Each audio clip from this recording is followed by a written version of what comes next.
Despite their influencer-led popularity, ice baths, cold plunges and other forms of cryotherapy have been shown quite conclusively in research to be a net negative for muscle growth and strength development. They suppress inflammation and slow down chemical reactions. While lay individuals often think of inflammation as bad, it's actually an integral part of the muscle repair process, so suppressing it has negative consequences for recovery and ultimately muscular adaptations. It stands to reason then that if cold plunges and all these forms of cold therapy are bad, is heat therapy actually a positive? The answer seems to be yes, according to a pre-printed meta-analysis of 6 studies. The Bayesian analysis found a 90% probability that heat favored muscle growth. However, the effect size was very small. Mechanistically, it's well established that heat improves the speed of chemical reactions. It also speeds up blood flow, and, perhaps most importantly, very intense heat activates heat shock proteins. Mild hyperthermia, basically overheating of the body, triggers a thermo-regulatory response that is not unlike exercise. It is hermetic. Hermetic basically means what doesn't kill you makes you stronger.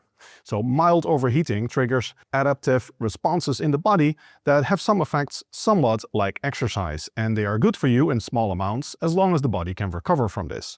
A 2018 systematic review concluded that sauna bathing has positive effects on the vascular system. Moreover, a 2021 meta-analysis found that regular sauna bathing resulted in a clinically meaningful reduction in blood pressure, namely 4 millimeters of mercury. If this sounds too good to be true and you think you can have a nice relaxing sauna after your workouts and get better gains and better health, it is. You need to suffer. Significant heat stress is required to actually induce these significant health benefits. For example, a 2026 meta-analysis found that regular hot baths up to 41 degrees Celsius did not significantly improve the vascular system. The only somewhat meaningful effect was a reduction in heart rate. So relaxing saunas are not the fountain of youth. They are also not the ticket to the Olympia. As I said, the effect size was very small.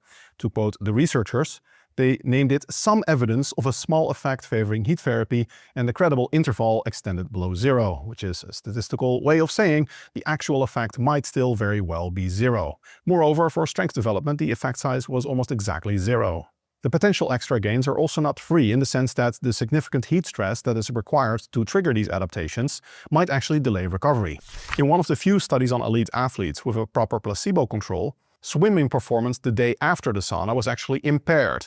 Many people overestimate how important it is to study trained individuals. Untrained individuals often have the same effects, just to a different degree, than trained individuals. However, in the case of the sauna, this might not be true. Because if you're already well adapted as an athlete and your vascular system already has a certain level of adaptation, then sauna bathing might not be enough stimulus anymore to trigger further adaptations. Finally, from a health point of view, sauna bathing is also not completely free from side effects. It's generally considered quite safe, and it's very self-limiting in the sense that most people will not go to the extreme lengths required to actually do damage. However, it does reduce fertility.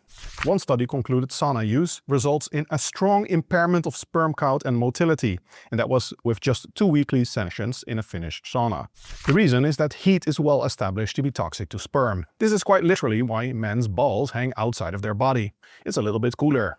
Fortunately, sauna bathing is not strong enough to do permanent damage to the testes. When you remove the heat stress, sperm quality gradually goes back up to normal levels. So the reduction in sperm quality is mostly relevant for people that are right now trying to have kids. A final significant limitation of the research on heat therapy is that it's very difficult to have a proper placebo control. You can't make someone unaware that they're sitting in a sauna, and many people have positive associations with the sauna, even if it's just relaxing or health benefits, and this can result in positive expectation effects, i.e. the placebo effect, which makes it very difficult to say if it's just the placebo effect or actually the heat stress that triggers these adaptations. However, considering we have mechanistic evidence linking the heat stress and the heat shock proteins to the vascular adaptations, I think it's hard to make this a case for a full placebo effect. Overall, after reviewing all of the available evidence, the conclusion I came to in my PT course is as follows. If you enjoy sauna bathing or heat therapy, by all means do it. You probably get some additional health benefits, and it might even slightly improve your gains. However, if you don't enjoy it, the cost-benefit is very poor. For the time, suffering, and often money that's involved in going to the sauna, you are much better off exercising.